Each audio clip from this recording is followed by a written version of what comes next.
Buenas tardes, gracias a todos por venir y también gracias a Pedro por venir desde Zaragoza a presentarnos esta novela que llevábamos tiempo pues, queriendo acercar a Barbastro. Yo creo que es una novela que me sorprendió desde el primer momento porque hay dos cosas curiosas. La vivacidad de sus personajes que hace que quizá o nos invita a ser a nosotros mismos el lector protagonista de la novela y ese protagonismo lo lleva a un momento histórico crucial. Yo creo que es un momento histórico en el que la historia de nuestro país cambió, que quizá también algunos de nosotros por la educación recibida pues no somos conscientes realmente de lo que supuso eso para muchas personas y realmente pues muchas veces inconscientemente nos cuesta yo creo que todos somos conscientes de hablar de ese momento del viernes 17 de julio del 36 como un golpe de Estado, ¿no? Porque quizá pues nos hayan educado o tengamos ese chip de que fue casi, entre comillas, una salvación, ¿no? Para nuestro pueblo o nuestro país. Quizá, pues bueno, novelas como esta pongan un poco de luz y hagan que tengamos verdadera conciencia de lo que pasó en aquel entonces y sobre todo las vivencias de esas personas que estuvieron en ese momento, en ese lugar, en este caso pues en la Plaza Aragón, en Zaragoza, en ese 17-18 de julio y tenían que tomar decisiones, tenían que seguir adelante. Y esas personas también, como el joven protagonista que tiene que narrarlo, que tiene que contarlo, ¿no? Y bueno, la verdad que agradecer a Pedro el esfuerzo por realizar esta novela, este 18 de julio. También agradecer a la editorial 12 Robles, que hemos hablado hace un momento con Pedro y con Juan Carlos, que ha cumplido 10 años hace muy poquito. Recordar que pues bueno, sería hace 10 años. Publicó esa Corona de Aragón de José Luis Corral, Manipulación, Mito e Historia, que se sigue vendiendo y es todo un éxito y referente en la historia de Aragón, y que empezó a publicar libros de esta colección, de la historia de Aragón en novela. Hemos traído algunos a presentar al museo, como es el de la Carrasca, por ejemplo, la historia de la Carrasca en Sobrarbe, o por ejemplo también otro que en el tiempo es muy parecido a este, de José Luis Acín, el tamaño del mundo, ¿no? Que está justo también en los momentos previos, en este caso unos años previos a la Guerra Civil Española. Está en un mundo, pues, en un ámbito de una ciudad, el de José Luis Acín, pues en un ámbito muchísimo más rural. En segundo lugar, aparte de haber presentado un poquito a Pedro, que yo creo que todos lo conocéis, es el jefe de estudios, coordinador de la Universidad de la Experiencia, de la Universidad de Zaragoza, y también yo creo que todos conocéis a Juan Carlos Ferré. Juan Carlos Ferré lo vamos a presentar como historiador también, los dos historiadores, los dos profesores, los dos dedicados en tiempo a la docencia.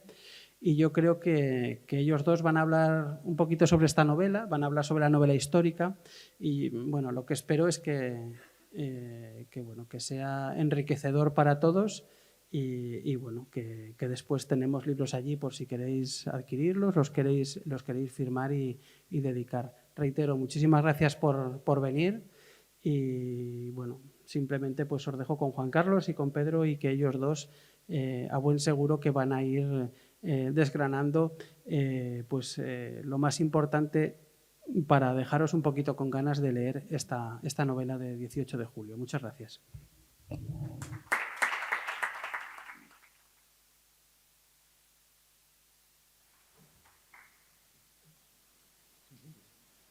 Buenas tardes y gracias por permitirnos que nos encontremos de nuevo aquí y muchas gracias Pedro, porque es curioso cómo conocer a una persona a través de un libro, antes de conocerlo personalmente, uno se hace unas ideas y luego te encuentras con otras.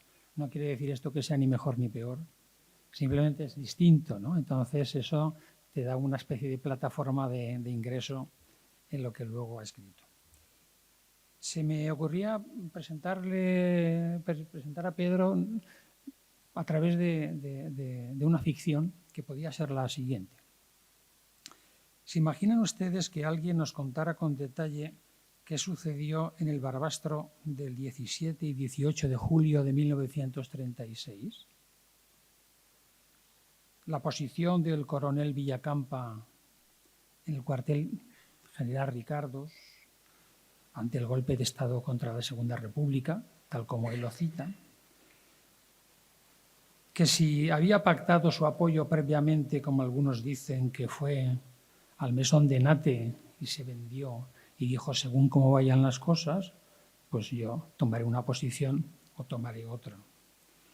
Las presiones militares que al parecer también existieron en el cuartel general Ricardos, las presiones del cuerpo además militar, que parece ser que tenía mucho que ver con los colectivistas anarquistas, la renuncia de las supuestas intenciones que tenía en un principio. No nos olvidemos que así como el coronel Villalba, a partir del 39-40, tuvo que salir exiliado, curiosamente nunca nos ha explicado nadie por qué, por medio de un decreto, el general Franco lo amnistía y consigue volver por la puerta grande. Por lo tanto, eso también sería interesante que nos comentara alguien, ¿no? Las decisiones que tuvo que tomar sobre si armar al pueblo en la calle o no armar al pueblo en la calle, si es verdad que no tenía una salida u otra, y entonces, bueno, Pedro, te voy a presentar con una incitación a que, por favor, nos escribas una novela sobre lo que acabo de comentar ahora, porque la verdad es que creo que a lo mejor es un exceso, porque acabar de conocerte y plantearte esto es un exceso, pero a mí me ha hecho tanta ilusión leer esta ficción narrativa a través de Zaragoza que yo me lo imaginaba. Le decía a Pedro que hice algo que no se debe hacer, quizá, ¿no? Intenté no leerlo seguido, a ver qué pasaba. Entonces me tiraba mucho las ganas de... Pero dije, voy a ver cuánto soy capaz de aguantar. Y insisto, esto no se debe hacer quizá, pero yo lo hacía. Y ahora se lo estaba comentando el otro día cuando nos conocimos por teléfono también, y al final llegó un momento en el que no podía, me tiraba tanto lo que quería, lo que esperaba que hubiera pasado, que al final, bueno, pues lo tuve que acabar antes de tiempo. Hice un diario y en ese diario la verdad es que creo que es una buena forma. Si tienes tiempo, como yo que no tengo huerto, y entonces mi huerto lo tengo aquí, pues eso me permitió. Bien, no voy a presentar a Pedro como se suele hacer tradicionalmente, porque no es una cuestión de falta de afectos, Pedro, sino sería muy difícil. Entonces, yo prefiero presentarte a través de una propuesta que le hice. La propuesta es intentar, en este momento creo que además es muy importante, plantear su novela desde dos puntos de vista. Intentar, vamos a ver si lo conseguimos, intentar hablar de la historia y de la novela histórica. Y de la novela histórica y de la historia.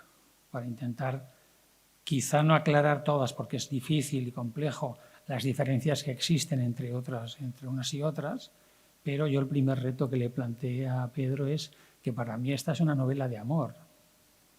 Su novela es una novela de amor, ¿no? Y curiosamente me decía, bueno, ¿qué planteamiento es este? Bueno, es más que una novela de amor. Entonces, creo que ahí hay unos planteamientos que a mí quizás son los que me llevaron a seguir leyendo. No sé, Pedro, si te parece... bueno, les voy a contar una cosa curiosa. A partir de la conversación por teléfono, Pedro incluyó una fotografía en su exposición, que es una fotografía de Barbastro. el espacio. Y entonces, claro, yo ahora estoy pensando, digo, a ver si resulta que ya lo hemos convencido, ¿no? Y que ya dentro de poco podremos tener esa novela. Bien, de cualquier forma, como digo, vamos a ver si conseguimos hablar un poco de lo que supone la novela histórica, la dificultad que tiene además no solo de definir, sino de explicar qué es una novela histórica y sobre todo insistir en esa diferencia que hay entre novela histórica y historia. Pedro, te dejo ahora para que abres y a partir de ahí vamos a ver si somos capaces. La colaboración de ustedes o de vosotros también sería muy importante. A lo mejor podríamos hacer las novelas históricas que os han gustado, ¿no?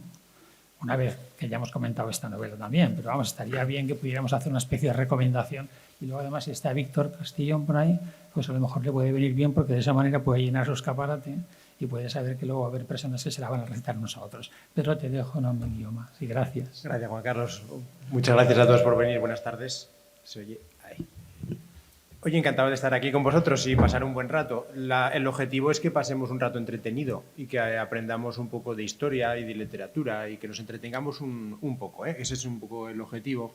Y para hablar de literatura, de novela histórica y, bueno, en este caso, pues de la novela 18 de julio. Fijaos, la anterior novela mía se titulaba La inocencia del croissant y como no entendía nadie de qué iba, pues digo, la siguiente le voy a poner un título muy fácil que lo va a entender todo el mundo la primera. ¿Eso de la inocencia del croissant de qué va? Pues una novela que está ambientada en el año 1923, que es un año apasionante en Aragón, absolutamente apasionante. Pero como digo, en este le puse 18 de julio porque a nadie hay que explicarle lo que significa 18 de julio, ¿verdad?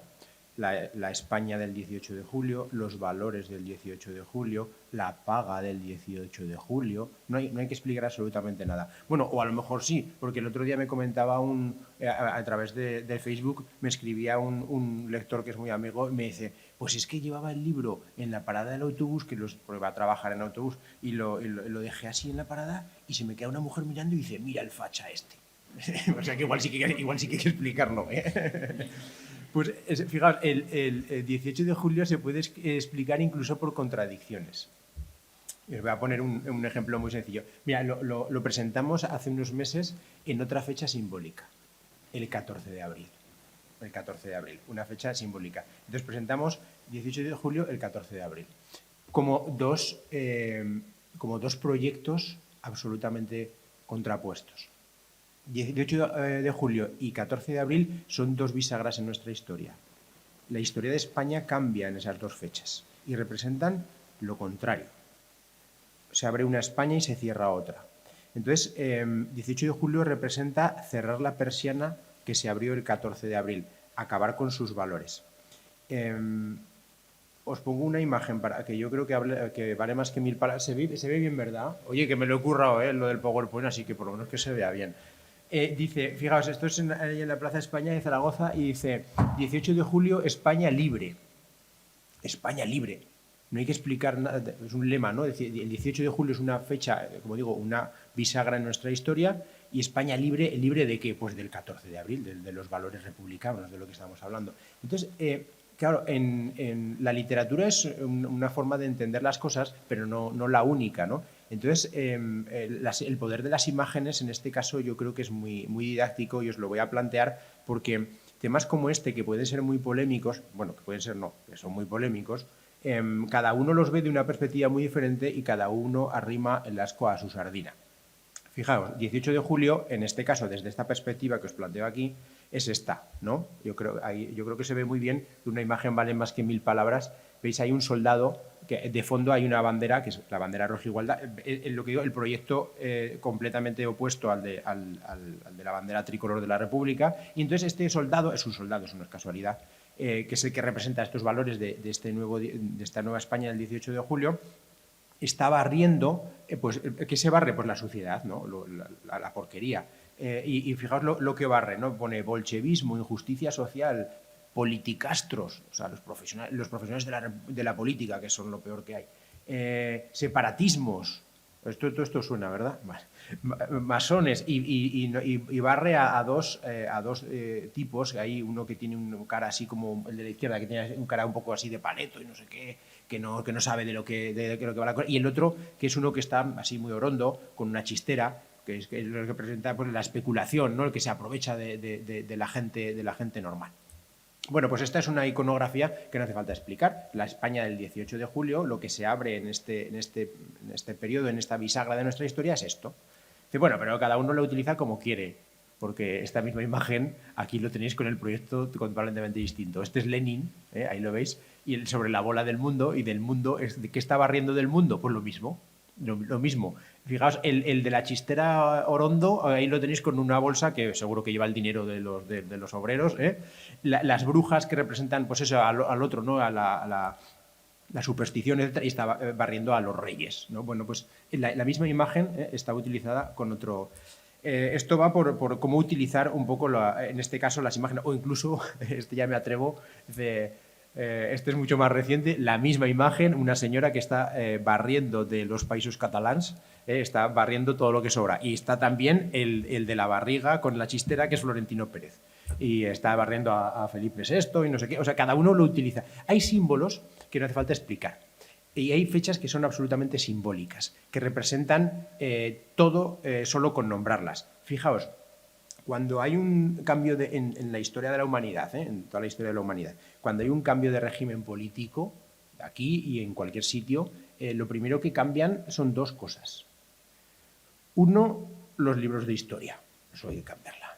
Por supuesto, tienes en la nuestra. Independiente, ojo, que no estoy poniendo etiquetas de derechas ni izquierdas ni nada. Y dos, los nombres de las calles. Fijaos este soldado lo que está quitando.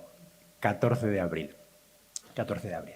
Entonces, a mí me gusta mucho, por eso digo que vamos a conversar un poco y vamos a divertirnos y vamos a hacer sugerencias sobre novela y sobre historia y a ver qué podemos aprender. A mí me gusta mucho un libro, a cuenta de todo esto, que es de Orwell, que se llama 1984. Hay una película que es muy mala, pero el libro es fantástico.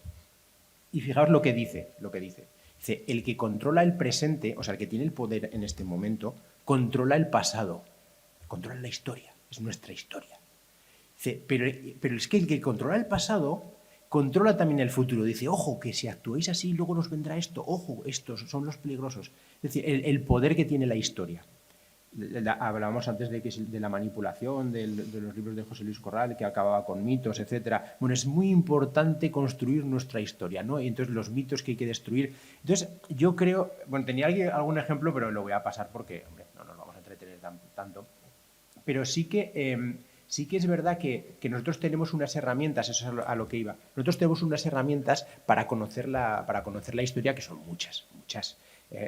Los libros de historia. Los libros de historia son estas monografías gruesas que tienen las notas a pie de página y referencias, no sé qué, que son duras de leer, muy difíciles de leer, mucho. Y a menudo los historiadores escribimos para los profesionales, para los colegas, y eso hace muy difícil que esa historia permee en la sociedad, ¿no? Es complicado. Pero es una herramienta, pues eso, para evitar este tipo que puede ser de manipulaciones. Luego tenemos también la suerte de leer libros que han escrito los propios protagonistas de la historia. Lógicamente, al ser protagonistas de la historia, ellos tienen su propia visión, su propia perspectiva y, por tanto, están teñidos de una ideología X. Tenemos películas, tenemos documentos, paso. Y otro que me gusta mucho que son las fotografías. Las fotografías me encantan. Ya les gustaría a los de medieval, los de la historia, de la novela histórica medieval, tener una foto del Cid. Les encantaría, o de Pedro IV el Ceremonioso, no sé qué, les encantaría, Doña Sancha, Petronila, una fotografía. Pues nosotros los de contemporánea la tenemos, que se chinchen, que nosotros tenemos fotos. Pero claro, las fotografías tienen que ser como lo que yo considero que debe ser la literatura histórica. Fotografías no para ver curiosidades, sino para empaparse de lo que no pueden llegar los libros de historia. Los libros de historia nos dan unos datos, nos dan unas referencias, es imprescindible conocerlos para conocer el pasado, pero como decía un muy buen profesor mío, decía, conocer la historia no es conocer la lista de los reyes godos, sino conocer una época es conocer la sensibilidad de una época. ¿Qué les preocupa a esos personajes? ¿En qué piensan? ¿Qué respiran? ¿A qué huelen las calles? Si van a misa o no van a misa, cómo se relacionan, cómo son sus familias, cómo se ganan la vida. Entonces, hay herramientas que tenemos para conocerlo. una de esas herramientas puede ser la fotografía. Esta fotografía, yo creo que sabéis dónde estamos, ¿no? En esta fotografía. Bueno, pero solo de verla ya no se está haciendo referencia a un tipo de vida muy determinado, a un momento del día, de la época del año muy determinado, a una actividad muy determinada. Nos dice mucho. Entonces, cuando se suele decir que una imagen vale más que mil palabras, pues a eso me refiero, ¿no? Claro, si esta imagen, por ejemplo, la comparamos con la actualidad, esta imagen nos está diciendo mucho. Entonces, yo creo que ahí es donde, y a eso es a lo que voy, las obras de ficción histórica, la novela histórica, es lo que nos ayuda a llegar al gran público o llegar ahí donde el historiador no llega. Porque a ti te puede apasionar un tema mucho, da igual de qué época, pero es muy difícil que te acerques a ese tema. Por ejemplo, me gusta mucho Felipe II y me voy a leer la historia de Felipe II de Henry Kamen, 860 páginas con apéndice documental y no sé qué. Eso es muy difícil, es muy difícil. Sin embargo, acercarse a ese tema a través de una novela histórica que te cuenta los entresijos, pero te hace sumergirte en la sociedad, en los palacios, en las casas, en el frío o en el calor o en las relaciones humanas de esa época, sí que te puede abrir una puerta para luego asomarte a ese libro. Pero es una manera de ahondar en esa época. Por eso, y con esto, ahora ya te doy la palabra, si quieres, vuelvo a lo de que el que controla el presente controla el pasado. Y estas novelas históricas, algunas no son inocentes, pero por eso mismo creo que tienen que cumplir unos parámetros para que sean justas o nobles u honradas, ¿no? Y yo creo que no sé si estás de acuerdo conmigo, Juan Carlos, que las novelas históricas tienen que basarse en un hecho histórico, lógicamente. No podemos hacer una novela histórica con dragones volando o el rey de Aragón siendo Superman o cosas de esas. Eso no será pues una ficción o lo que sea, pero no es una novela histórica, o así lo entiendo yo.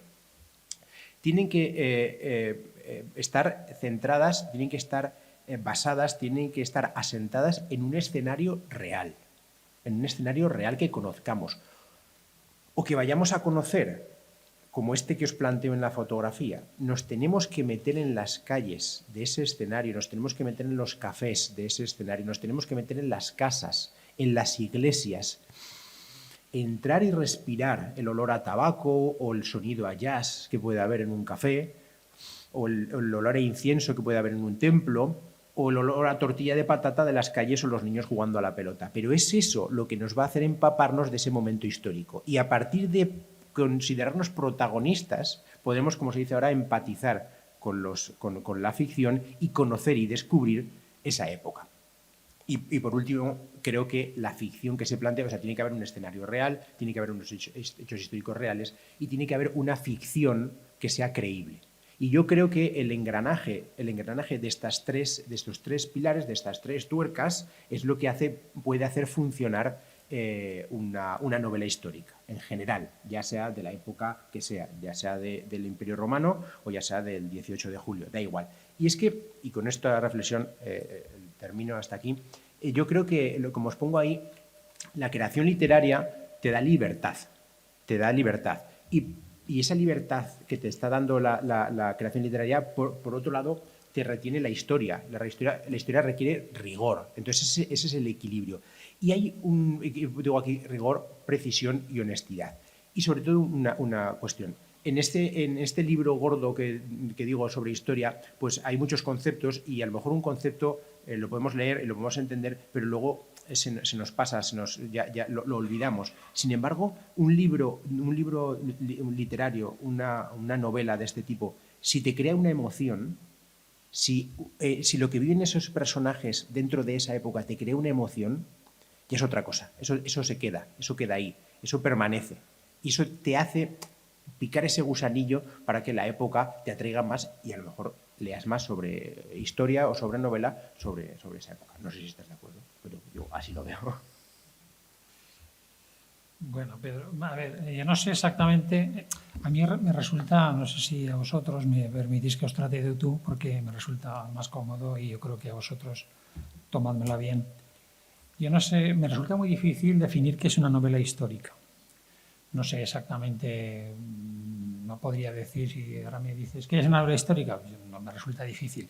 A lo mejor me resulta difícil porque tengo el casco de lo que es la historia, entre comillas y sin comillas, seria, y entonces no es tan sencillo, ¿no? Pero yo creo que has comentado, Víctor ha comentado algunas cosas y tú has comentado también aquí algunas que me parecen muy importantes. Tú decías que cada uno tiene una perspectiva diferente. Es que yo creo que en historia es lo mismo.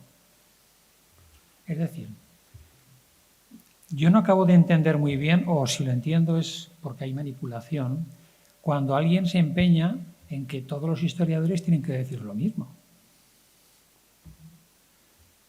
Porque, y ahora entro en lo que planteabas antes, porque para mí la diferencia más grande, no sé cómo lo verás tú, entre novela histórica e historia es que una busca la verdad y otra la verosimilitud.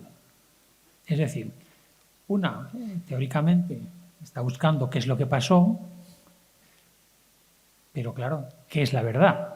Y otra lo que plantea es qué puede parecer verdad para que nos parezca interesante. Entonces, eso va más allá de ese equilibrio que tú planteabas, que entiendo por qué va más allá, ¿no? Yo creo que en ese equilibrio, y ese es el equilibrio para mí más difícil de mantener y que yo creo que a mí me ha gustado cómo lo trabajas en la historia, creo que se mete en un debate muy actual. O sea, ¿qué cosas de las que tú has escrito, Pedro, son verdad históricamente? ¿Y qué cosas son verosimilitudes? ¿Te lo contesto? Casi todo es verdad. Casi todo. Yo creo que el equilibrio... Voy a ir a la última diapositiva que tenía preparada, que creo que define un poco lo que estamos hablando. Fijaos, el equilibrio está entre los personajes reales, que son estos. El de arriba es Miguel Cabanellas, que es el capitán general, bueno, no se decía entonces capitán general, pero para que nos entendamos, capitán general de la quinta región orgánica del ejército, es decir, uno de los pilares fundamentales del ejército español en esa época, el más veterano de todos ellos y forjado en África, y representa pues, un general de prestigio de toda la vida, republicano y masón. Republicano y masón. Se entendía que si hubiera una sublevación, pues seguramente no la apoyaría. Más o menos el gobierno estaba tranquilo en ese aspecto. Los dos de abajo representan al gobierno. El de abajo del todo es Ángel Vera, que es como el delegado de gobierno en Aragón, para que nos entendamos, el gobernador civil en este caso en Zaragoza. Y el del centro es Núñez de Prado, que es un alto cargo del Ministerio de Defensa, para que nos entendamos, por hablar en términos actuales, ¿no? Entonces, estos personajes dan consistencia real a la trama. Y lo que sucede entre ellos hay que ser justo. No te lo puedes inventar. No, esto no es como de la película Titanic, que hacen de malo al que era bueno y cosas de estas. O en Hollywood hacen lo que les da la gana y no pasa nada, ¿no? Pero, bueno, y si lo hacemos en el Imperio Romano, pues tampoco pasa nada. Pero, es que aquí ha pasado relativamente poco tiempo, ¿no? Entonces, hay susceptibilidades que se pueden herir. Entonces yo creo que hay que ser justo con los personajes históricos, creo que hay que ser justo. O sea, se puede ficcionar aquello que no sabemos, pero aquello que sabemos a ciencia cierta, creo que no hay que ser injusto y creo que hay que ponerles en su sitio. En lo bueno o en lo malo, pero lo bueno o lo malo que lo juzgue cada uno. Porque los hechos se exponen de esta manera literaria y tú puedes interpretarlos como buenos y otro como malos. O yo haría lo mismo o no. Sabemos el final de la historia, esa es la ventaja que tenemos. Sabemos el final, se sublevó el ejército. Pero no sabemos los entresijos. De un hecho tan importante como este hecho que cambia la historia, y estamos hablando de 36 horas, un poco hablando de la narrativa, en este caso, para intensificar esa narrativa, está hecho en tiempo presente y como muy trepidante. Es una narración muy ágil, muy trepidante, con mucho diálogo, ¿no? Porque lo que ocurre son, pues eso, 36 horas o 30 horas, es muy poco tiempo. Entonces hay que agilizar la trama para que se vea el vértigo de los personajes. Bueno, pues lo que ocurre entre ellos creo que es justo que sea real. Claro, te tienes que inventar los diálogos porque no sabemos qué ocurrió en su despacho, eso no hay crónicas. Por eso es una cita tan importante con nuestra historia y no sabemos absolutamente nada de lo que ocurre. Se saben muy poquitas cosas, muy poquitas cosas. Bueno, pues eso hay que combinarlo, y en este caso es lo que yo hago, con un triángulo. Con un triángulo que es la ficción, que compone la ficción, que son dos hermanos, que son dos personas normales, como nosotros, que se ven empujados al abismo de la historia. De repente la historia los atropella. De repente. Nosotros sabemos que lo que ocurrió esos días es un hecho histórico trascendental para la historia de nuestro país, pero ellos no lo sabían. Ellos son personas normales, que toman el café por la mañana normal en una terraza, que pasan una tarde de verano, 17 de julio, un viernes por la tarde de verano, 33 grados, lo sabemos, tomándose en la terraza una horchata o una cerveza o lo que sea, normal, que no saben lo que va a pasar. Por supuesto, 18 de julio no es guerra, ¿eh? Esto no es un libro sobre la guerra. Aquí no hay guerra todavía, ni mucho menos. Estamos hablando de un momento histórico, pero es un golpe de Estado que ni siquiera saben lo que está pasando. Entonces, lo que se trata es de llevar al lector a comprenderle, a que comprenda cómo la persona normal de a pie vivía eso. ¿Cómo se vive un golpe de Estado que cambia nuestra historia? Claro, conociendo el final tenemos un prejuicio, pero ellos no. Entonces, mientras unos ponen ese peso, como digo, otros, que son la ficción, es lo que nos transporta, nos hace empatizar con ellos. Son dos hermanos. Guillermo Willy, es un joven periodista del Noticiero. El Noticiero es, junto con Heraldo de Aragón, uno de los periódicos más... un periódico conservador, da igual, eso da igual. Y entonces es joven, está empezando y estaba en deportes, pero como es verano y la gente se va de vacaciones, pues lo habían puesto en crónica política y tal. Esta es pues una persona normal. Y su hermano, que se llama José Miguel, es el secretario del gobernador civil.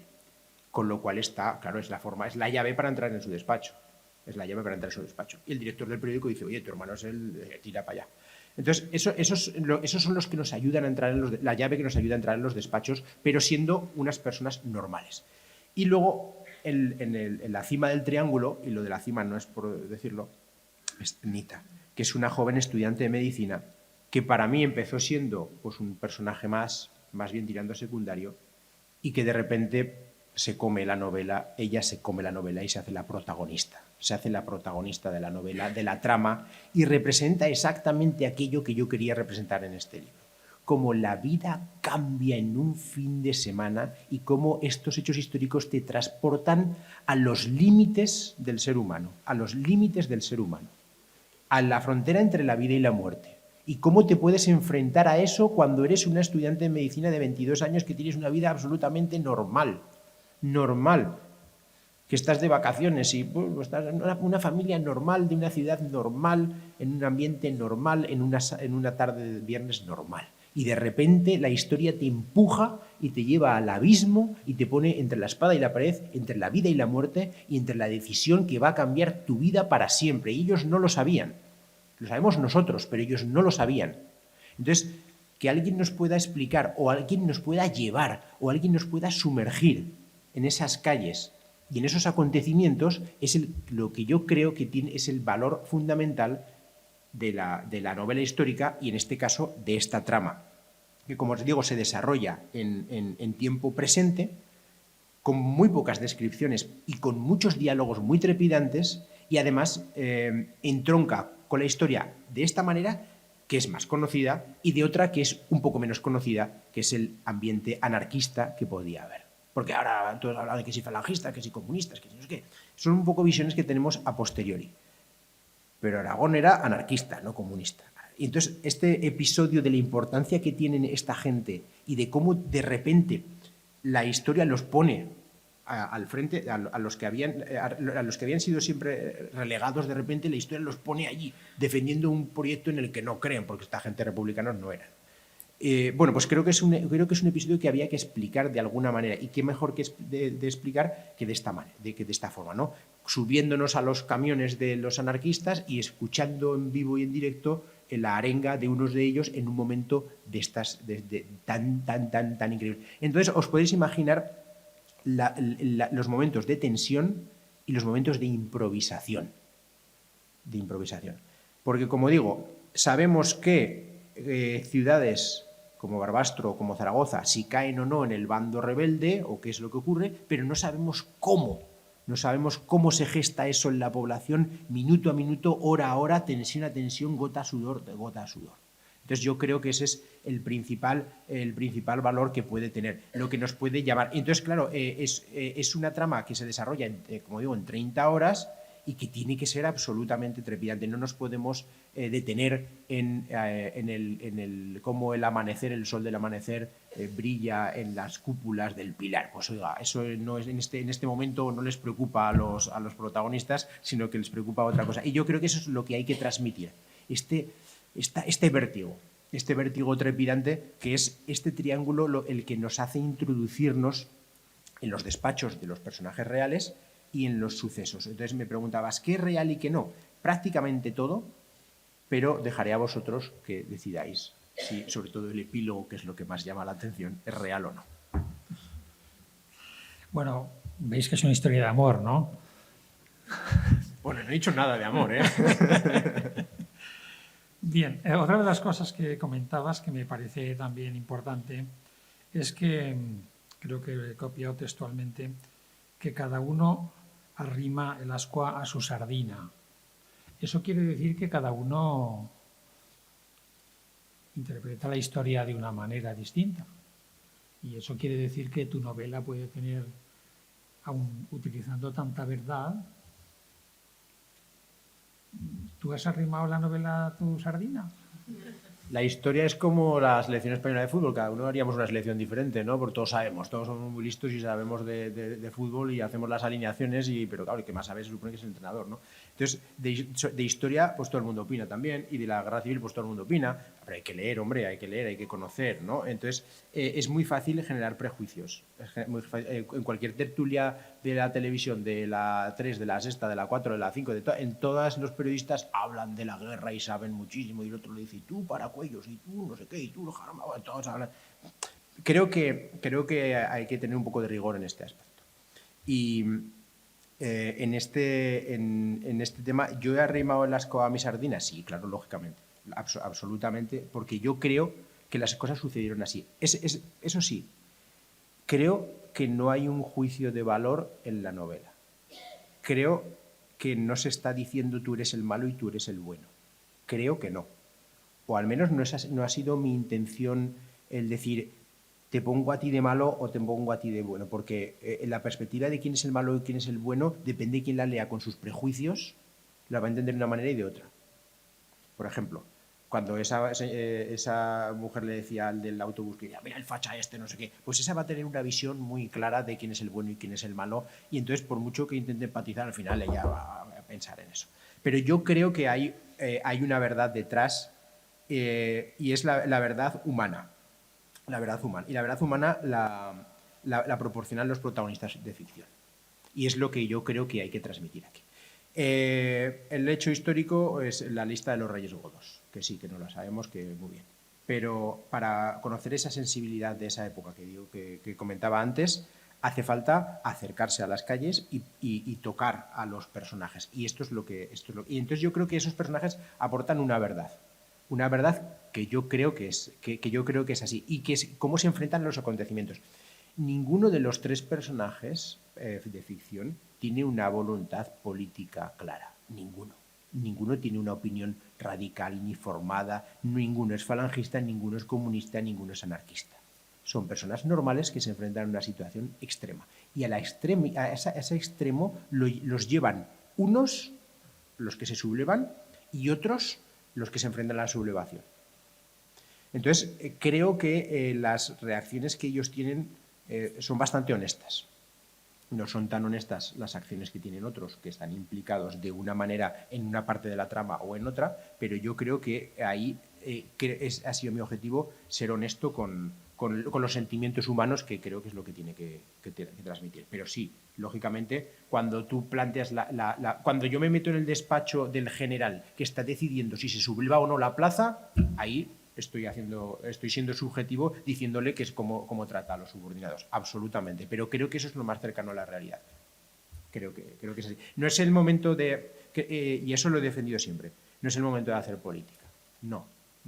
Cada uno que tenga la opinión política que le dé la gana, que a mí ni me importa, ni a vosotros tiene por qué importar a mí. ¿Qué más da eso? No.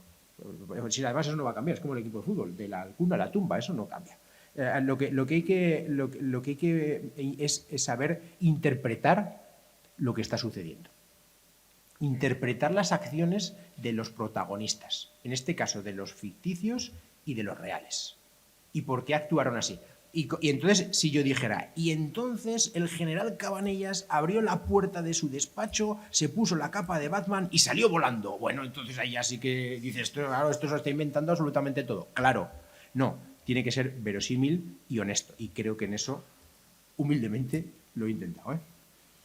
Bueno, yo comparto lo que dices porque en una lectura un poco más a fondo de la novela me llamó la atención, te voy a decir una maldad, pero la he hecho con la novela. Yo quería intentar comprender cómo se refería al golpe de Estado. Y entonces lo que hice fue anotar todas las expresiones que se referían al golpe de Estado para ver cómo las escribía. Y entonces me llamó la atención que la única expresión, hay solamente una expresión en la novela que habla de la frase golpe de Estado. El resto son terminologías que utilizan en la jerga militar o los protagonistas, que no son estos protagonistas de los que nos está hablando. Entonces, no sé si eso desde luego es consciente, hay una labor de investigación histórica que me parece muy importante. Pero hay otra cosa que yo eché en falta y aquí sí que yo me llevo la sardina a mi hoja. Yo creo que fue un golpe de Estado fracasado.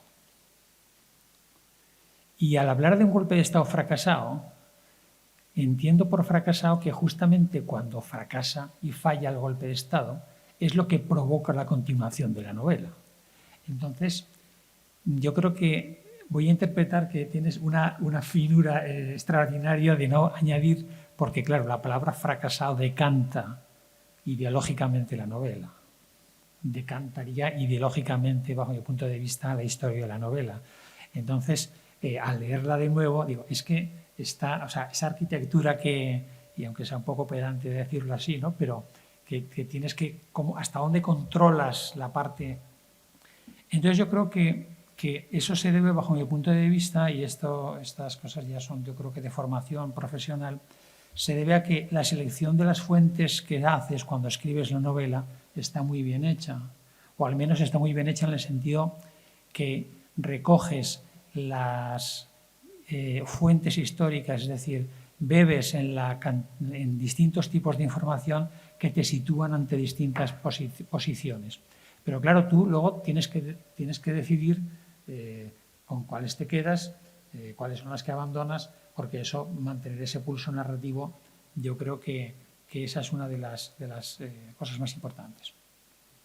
Y en ese sentido, volviendo a otra de las cosas que decías, hablabas de los manuales de historia y yo conforme, mientras leía tu novela, leía unas informaciones con respecto a los manuales de historia en países como Hungría y descubrí que el asesor del ministro de Educación húngaro es un profesor de historia.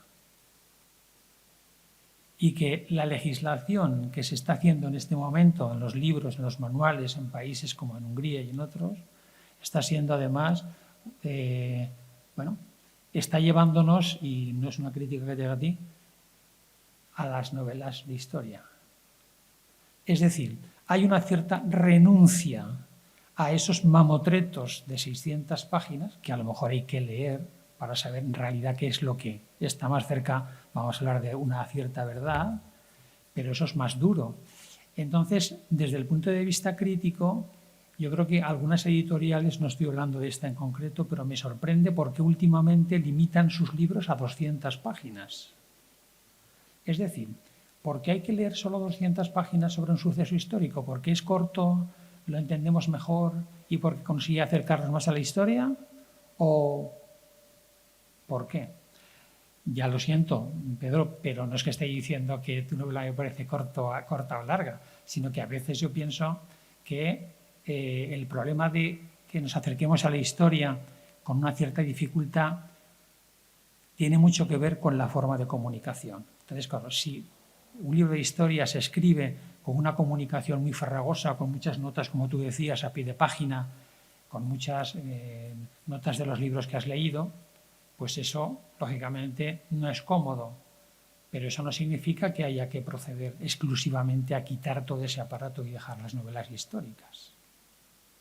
Entonces, claro, cuando planteamos qué es lo que hay que leer, Víctor, no sé si estás por ahí, pues novelas del 18 de julio sí, pero también libros de historia, que ya sé que lo haces, porque yo creo que es muy importante, porque tú ahora cuando pasabas una imagen muy significativa de distintos tipos de historia, quizá no da tiempo a que veáis o a que veamos todos los libros, pero yo he tenido la suerte de que me han mandado la documentación y entonces la documentación eran libros de historia muy distintos, que yo creo que eso es muy importante. Es decir, las fuentes que utilizas son fuentes, o sea, tanto de memorias como desde de planteamientos totalmente distintos.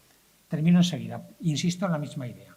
Es imposible que en la historia se coincida en un hecho histórico. No es posible. Esa idea que nos han metido en la cabeza en las escuelas de los años 70, que la historia es objetiva, es que eso no puede ser. La historia no puede ser objetiva. ¿Por qué no puede ser objetiva? Hay como una especie de contradicción, ¿no? No puede ser objetiva y buscar la verdad. Bueno, busca, yo creo que entre las personas que se dedican a escribir historia y investigar, lo que yo creo que para mí la historia honesta sería, que yo creo que en ese aspecto está muy bien en tu novela, es una aproximación a lo que pensamos que se vivió y, como tú decías, se sintió, pero una aproximación. Entonces, insisto mucho en esta idea, ¿no?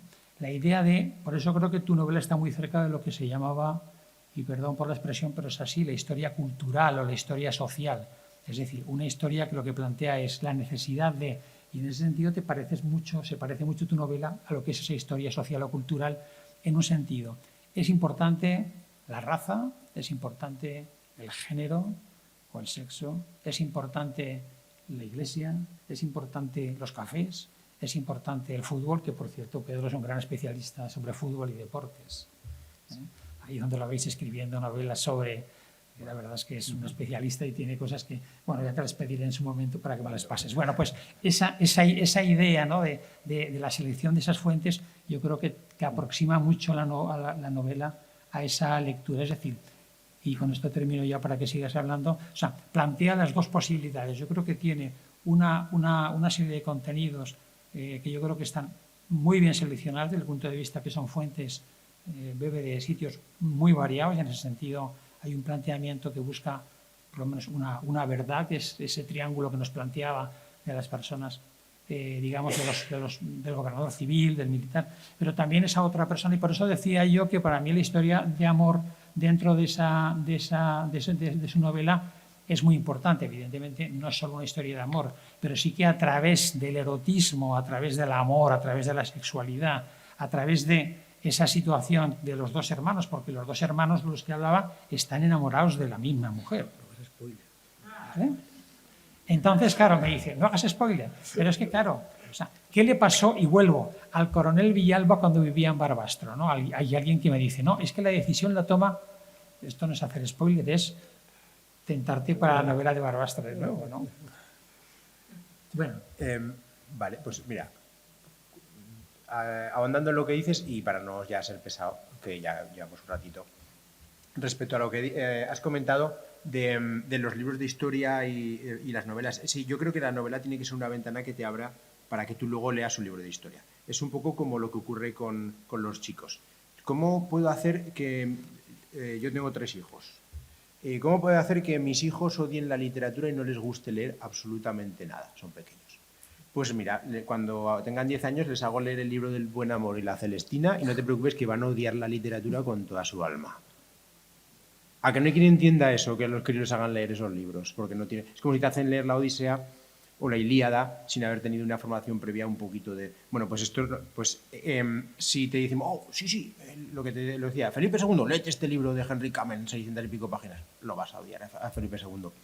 Pero si tienes un camino previo que te hace amar esa época, luego lo vas a coger con mucho más gusto y sabes efectivamente que eso es historia con mayúsculas. Ese libro de Henry Kamen es historia con mayúsculas, pero para llegar a esa historia con mayúsculas, o sea, para llegar a la Celestina, al libro El Buen Amor o al Quijote, a la literatura con mayúsculas, primero tienes que transitar otros caminos, que pueden ser desde Mortadelo y Filemón hasta cualquier libro de literatura infantil, pero primero tienes que amar la literatura, tienes que ser un lector habitual, te tiene que gustar leer antes de dormir y tener cierta cultura para abordar esos y comprender esos libros, ¿no? Lo mismo ocurre un poco con la historia. Tienes que tener primero un pequeño pozo para luego acceder a esa historia con mayúsculas. Respecto a las fuentes que comentabas, sí. Si quieres que tu historia o tu novela sea verosímil, ni les puedo poner a los personajes un teléfono móvil ni decirle que digan en plan, como los jóvenes ahora, ¿verdad? Sino que hay que utilizar unas expresiones y una terminología propia de la época. Afortunadamente tenemos mucha literatura de la época, pero sobre todo una herramienta fundamental que son los periódicos. Y los periódicos nos dan la clave de lo que está sucediendo. Este es el primer noticiero donde trabaja Willy, el protagonista, uno de los protagonistas, este es el periódico. Y la primera edición que hay de este periódico después del golpe es el 23 de julio. El 23 de julio. O sea, tenemos varios días que no hay prensa. El 18 hay, el 19 no. Entonces, ¿qué es lo que ocurre? Que han pasado ya cosas, ya se saben cosas, ya se utiliza otra terminología. Pero nadie puede imaginar lo que... O sea, nosotros sabemos el final de la historia y eso nos condiciona absolutamente. O sea, pero cuando la estás viviendo, no. Fijaos, estas son las palabras... Y yo os voy a hacer un brevísimo spoiler, muy breve, muy breve. Pero estas son las palabras del general Cabanellas el lunes. El lunes. Dice, no tengáis ningún recelo, no tengáis ningún temor. Se ha sublevado, ¿eh? Os he prometido y os prometo por mi honor que el movimiento militar está vinculado a la patria y a la república, que todas vuestras legítimas conquistas serán mantenidas y aún mejoradas. Y esto se dice al proletariado. El 20 de julio. Esto ya cambia con los días, con las horas va cambiando. Y la república, por supuesto, hay que echarla abajo. Y él es republicano y masón, ¿eh? Republicano y masón. Entonces, el prejuicio que tenemos desde nuestra época nos dificulta comprender algunas cuestiones. Yo creo que lo que has comentado muy bien, Juan Carlos, hay cosas que son incuestionables. O sea, hay guerra porque el golpe de Estado no triunfa. Si hubiera triunfado, hubiera habido cambio de régimen. Pero al no triunfar, de hecho, en capitales de comunidad autónoma, como lo que entendemos nosotros ahora como comunidad autónoma, solo triunfa en dos, en Zaragoza y en Sevilla. En las demás no. Y luego otras van cambiando y, bueno, el país queda dividido, hay guerra. Pero eso no lo saben los protagonistas. Eso el 18 de julio no lo saben, el 19 pues tampoco, y el 20, como podéis comprobar, tampoco. Y si cogéis el ABC del día 22 o el 21, me parece, y leéis en la columna que escribe el general Francisco Franco, acaba diciendo igualdad, fraternidad y lo de la Revolución Francesa, lo acaba proclamando al final de la... Y dice, bueno, luego eso, a ver... Bueno, pues, ojo, la historia hay que vivirla para comprenderla un poco y este es un camino para hacerlo. Entonces, muy brevemente, el último, yo ya si queréis termino, pero ya para vivirla en la historia y para comprenderla y para... Os voy a meter un poquito en el episodio. Fijaos, este es el calendario. La suerte que tenemos los de contemporánea es que podemos hacer historias de muy poquito tiempo. A lo mejor en la Edad Media son historias de años, pero nosotros tenemos tantos datos que de cualquier cosa se puede hacer. Bueno, pues este es un fin de semana de mediados de julio, esos 3 días que tenéis ahí sombreados, y este es el escenario. Os lo pongo ahí, es una tarde normal de una ciudad aragonesa. Claro, tampoco tenemos que ser un poco exquisitos aquí, porque dice, pues que esto es de Zaragoza. ¿Y? ¿Es que no veis películas que están ambientadas en Nueva York o qué? Y en Londres, en Roma, en Madrid, y normal, una novela que está ambientada en Toledo o en, yo qué sé, o en Arkansas, o ¿qué más da? Es un escenario, es una parte más de la novela, un pilar fundamental, los protagonistas y el escenario. Tiene que ser creíble todo. Y yo creo que más creíble que un escenario real que podemos conocer. Entonces, no es una novela para los zaragozanos, ni mucho menos. Es una novela que retrata una ciudad, una población, donde la sublevación triunfa. La sublevación triunfa. El golpe de Estado, yo a veces no lo menciono, digo, la sublevación triunfa. Entonces, imaginaos, vamos a cerrar un momento los ojos, imaginaos esa tarde del viernes, como digo, viernes por la tarde, lo que puede ocurrir en más o menos, si conocéis un poco de Zaragoza, más o menos os hacéis idea de bueno, el paseo principal ese que tenéis ahí a la derecha, que es este. Entonces, imaginaos pues, una tarde normal de viernes, de verano, en la ciudad, pues la gente sale a las terrazas, o quedan, los novios quedan y festejan y los chicos están por ahí jugando a la pelota y las terrazas están a tope, las señoritas salen y se divierten tomando algo, escuchan música en los cafés, los hombres se arremolinan ahí a tomarse en las tertulias lo que sea. Bueno, normal, lo que ocurre en todas las ciudades aragonesas, normal, un viernes por la tarde, normal. ¿Y qué hacen? Bueno, pues aquí, fijaos, más o menos, aquí en una terraza como esta, que bueno, en este caso se llamaba Gambrinus, da igual, se están tomando algo, un refrigerio, pues una cerveza fresca, lo que sea. Y en esa tarde fijaos, en esa tarde del 17 de julio, viernes, este periodista del noticiero, Willy, que hacía crónicas deportivas, pero ahora le han puesto en crónica en la política nacional, pues le gusta mucho lo que nos gustaba a todos los periodistas aficionados, que es leerte a ti mismo. Claro, cuando te lo has escrito y luego al día siguiente sale el periódico y te lees con una emoción que no veas, ¿no? Entonces, a él le gustaba pues eso. Entonces, él es un tipo guaperas, las cosas como son. Un tipo guapo y queda con una chica guapa para festejar ese día, un viernes por la tarde, y mientras la espera, pues se lee el periódico, el suyo, se lee lo que ha escrito él. Oye, fijaos qué esquela hay en este periódico, una esquela gigantesca en el periódico que deja encima de la mesa cuando pues, se van a ir al cine. Y es la de José Calvo Sotelo, ¿no? Lo que algunos dicen la gota que colmó el vaso o lo que sea. Bueno, no entro en eso, por supuesto. Entonces, pues esta pareja de jóvenes burgueses, normales, alegres, que se han tomado algo, ahí fumado todo el mundo, entonces fumaba todo el mundo a todas horas. Entonces, pues están fumando unos cigarrillos, dejan el cenicero lleno, están un rato tomándose algo y se van. Pues como hacen. ¿Y dónde se van? Oye, pues se van al cine. O sea, a un cine que hay ahí, bueno, es que es como una estructura circular, lo llaman teatro circo, muy bonito. Hay que conocer un poco hay que conocer un poco cómo eran los lugares de esparcimiento, los teatros, los cines, los cafés. Eso es respirar esa época, eso es conocer esa sensibilidad.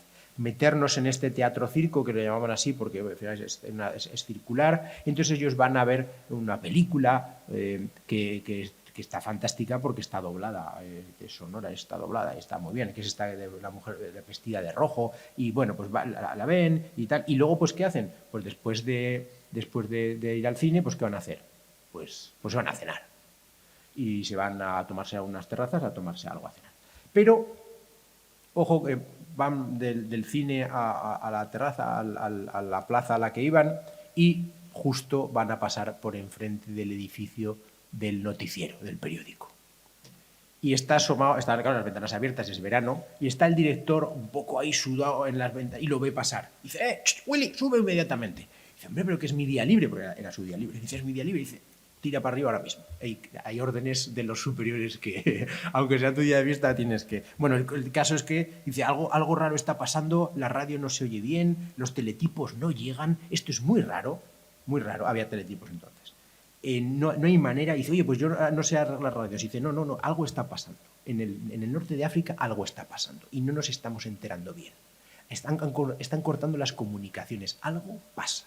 Dice, ya, déjame en paz. Básicamente, una historia normal.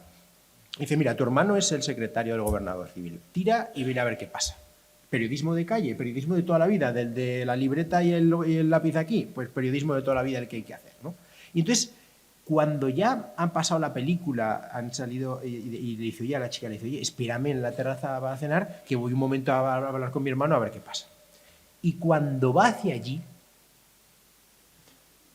el centro neurálgico es lo que hoy se conoce como Plaza Aragón, y enfrente de un edificio de otro está Capitanía General, o sea, donde vive, se aloja, tiene su despacho el capitán general, el Cabanellas, el que os he presentado antes, y enfrente el gobernador civil. O sea, los dos poderes que se van a enfrentar, que nosotros sabemos que se van a enfrentar, están uno al otro lado de la plaza. Eso es importante saberlo.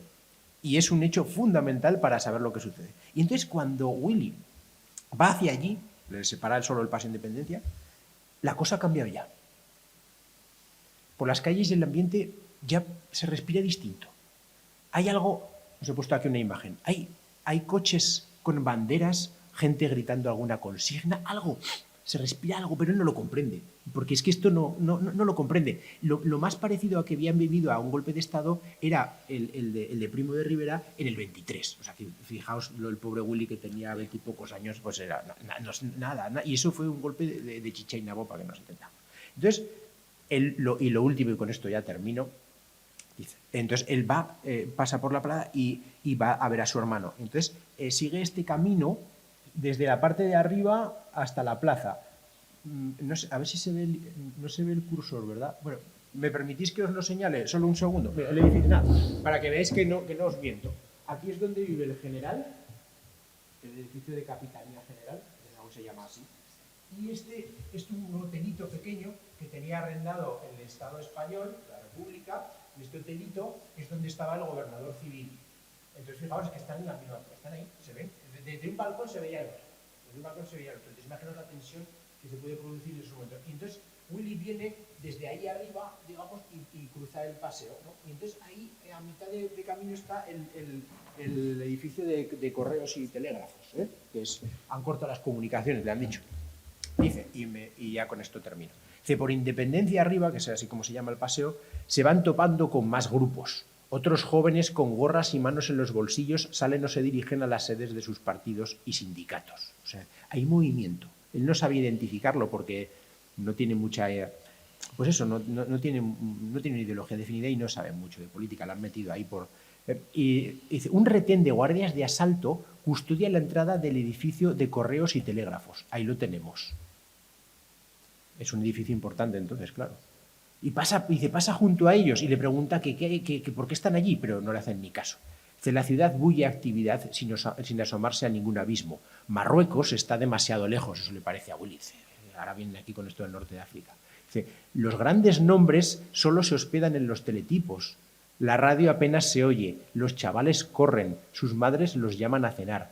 Huele a tortilla de patata. Eso es lo que está ocurriendo en una ciudad como Zaragoza o como Barbastro o como Calatayud o como Egea o como Teruel o como Huesca o como Alcañiz, una tarde normal de verano. Y sin embargo, a partir de este momento, los acontecimientos se precipitan. Y se precipitan... Bueno, mira, os he puesto aquí para que vierais los dos edificios de los que os he hablado. Es muy bonito el de la derecha, que ya no existe, claro. Han puesto un Vips, pues ¿qué vas a hacer? Era un hotelito muy bonito y muy de la época, precioso. Y entonces ahí sí que intento describirlo un poco, cómo nos mete. Y el otro, el otro es el de Capitanía, que ese sí que está, que me tuve que empollar los planos, porque claro, cuando haces un poco de espionaje dentro de los despachos, pues hay que empollar un poco los planos. Y un café muy bonito también, que se llama Ambos Mundos. Salió en la película de Palmeras en la nieve, hay una escena en la que el protagonista tiene una postal de Ambos Mundos ahí. Bueno, pues ya terminó. Los acontecimientos se precipitan y se desarrollan, como digo, en el escenario y a través de las tramas de los protagonistas. Y ya no os hablo más, porque claro, eso habrá que leerlo, a ver qué es lo que sucede, o qué es verdad, o qué no. Bueno, no sé si queréis hacer alguna pregunta. Aprovechad antes de que escriba la novela de Barbastro. Sí, no, pues se tiene, madre mía. Si queréis comentar algo, alguna novela que os haya gustado mucho, que nos recomendéis, estaría bien, ¿no? Alguien que nos recomienda alguna novela histórica que haya leído. Yo estoy dispuesto a tomar nota y me la leo, ¿eh? Sí. Pues es que me gustaría escribir una novela que contase estos días, pero lo que ocurre en diferentes lugares de Aragón en el verano del 36, en diferentes lugares, porque es que Aragón representa muy bien la guerra en la nación, porque la nación está partida en dos, pero es que Aragón está partida en dos. Creo que tengo un mapa para que lo veáis. Creo que, a ver, bueno, lo he puesto antes, me parece.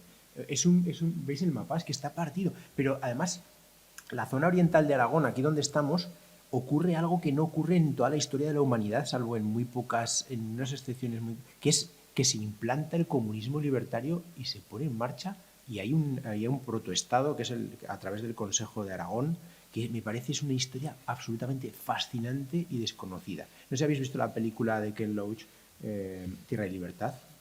Si no la habéis visto tenéis que verla.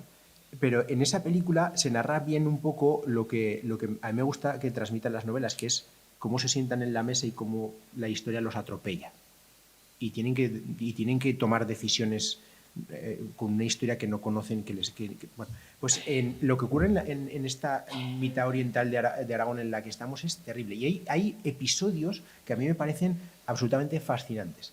Lo del Consejo de Aragón y el comunismo libertario creo que es una cosa que hay que estudiar, difundir y si os digo la verdad, la novela que me ha encargado 12 Robles es sobre el Consejo de Aragón, pero no lo veo muy claro, que es muy difícil. Pero lo que ocurre en Barbastro no os lo voy a explicar porque lo sabéis muchísimo mejor que yo, pero es un hito que en toda España no ocurre. O sea que creo que eran 172 de 180 clérigos fusilados. Eso creo que esos son unos números que creo que solo se repetían en una ciudad o en un pueblo muy cercano a Sevilla o algo así. Bueno, era una cosa. Bueno, en Cretas, por ejemplo, una zona del Bajo Aragón, lo mismo, el episodio del comunismo libertario, cómo se van organizando. Caspe, lo que ocurre. Teruel, que es una ciudad que cambia varias veces de manos. Ya no me pongo en un poco más adelante, que si Belchite, que si no, el bombardeo del Pilar. La columna de Durruti, cómo va por todo el camino del Ebro y se va enfrentando el frente que parece los bombardeos, Sietamo, no sé qué. Bueno, a mí me parece que hay alguna serie de episodios en nuestra historia que, aunque fueran en relatos cortos, yo creo que me parecen fascinantes acercarlos a. Pero de este verano. O sea, del verano del 36, sin meternos ya en plena guerra, sino en este momento en el que hay tanta indecisión. Claro, es que, no sé, es que es tan difícil ponernos en la piel de los protagonistas, de las personas que desgraciadamente vivieron esos episodios, pero nosotros ahora valoramos, vemos tendencias historiográficas, no sé qué, tal, pero es que ellos, lo que os digo, es que están atropellados por la historia. La importancia histórica la sabemos ahora, pero ellos están de repente Alcañiz que los bombardean. Es que me parece absolutamente fascinante lo que ocurre y creo que debería ser explicado, pues eso. Creo que libros tenemos bastante buenos de historia, pero se podría explotar más un poco algunas novelas y creo que lo que ocurre en Barbastro es absolutamente novelable, vamos, pero sí o sí. Estos días de julio, de finales de julio y el mes de agosto en Barbastro es terrible, terrible, porque es de las zonas de Aragón que viven 3 represiones. Bueno, Barbastro 2,5, pero hay algunas que viven 3 represiones, 3, que son, se subleva el pueblo, me pongo un ejemplo cualquiera, Escatrón, 3 represiones, se sublevan, y digamos que los rebeldes, los que se sublevan, toman el control del pueblo, primera limpia. Viene la columna de Durruti y los milicianos desde Cataluña. Toman el pueblo. Segunda limpia. Y vienen y reconquistan luego el pueblo, ya el frente de la guerra. Tercera limpia. Y hay algunos que tienen hasta 4. Porque lo que se impone, esto que os decía del Consejo de Aragón, lo que se impone en Aragón es un Estado anarquista, que digamos que es como un oxímoron, no pueden ir en la misma frase Estado y anarquista, ¿verdad? No puede ir, pues bueno, pues como. Entonces, en estas comunidades, este comunismo libertario que se impone no es republicano, ellos no querían la república. Y es lo que ocurre aquí en el escenario de esta Zaragoza. Quienes defienden, quienes se levantan en armas contra los que se han levantado en armas contra la República, no son republicanos. No son republicanos, no es la República la que en un primer momento se defiende de la agresión, sino que son los anarquistas los que toman las armas. Los que toman las armas. Y ahí es el que tiene las armas tiene el poder. Y ahí creo que es uno de los episodios importantes de los repartos de armas. Y creo que eso, en diferentes escalas, se produce en todos los lugares. Entonces, en los lugares pequeñitos, no sé, un pueblo, por ejemplo, como Mayén, una cosa así, o no, de ese tamaño, si la Guardia Civil apoya la sublevación, se subleva el pueblo, ya está. Pero si hay un poco de división, la cosa no triunfa. Y es lo que ocurre, es un poco el estándar que ocurre en las ciudades en España. Si ejército y fuerzas de seguridad, lo que ahora entenderíamos como Guardia Civil y Policía, por simplificar muchísimo, están de acuerdo y se sublevan, la ciudad cae. Si hay división, la ciudad no cae. Pero estos son historiografías de después. Hay que estar ahí y vivirlo, y eso es un poco lo que... Y me callo ya. Quiero daros las gracias por habernos acompañado hoy. Cuando hacemos una presentación de este tipo, a mí lo que me gusta es que hablemos de historia y que hablemos de libros y de literatura, y sobre todo una cosa muy importante, que nos abra la mente y que nos sugiera temas, que nos sugiera cosas, que luego vayamos a casa y digamos, uy, voy a averiguar un poco más de esto o del otro, que creo que eso es lo verdaderamente importante y lo verdaderamente bonito que nos tienen que dar los libros, que más allá de la satisfacción de leerlo y de pasárnoslo muy bien, sino que nos aporte amor hacia temas que a lo mejor desconocíamos o que nos causaban un poco de... Así que muchísimas gracias a todos por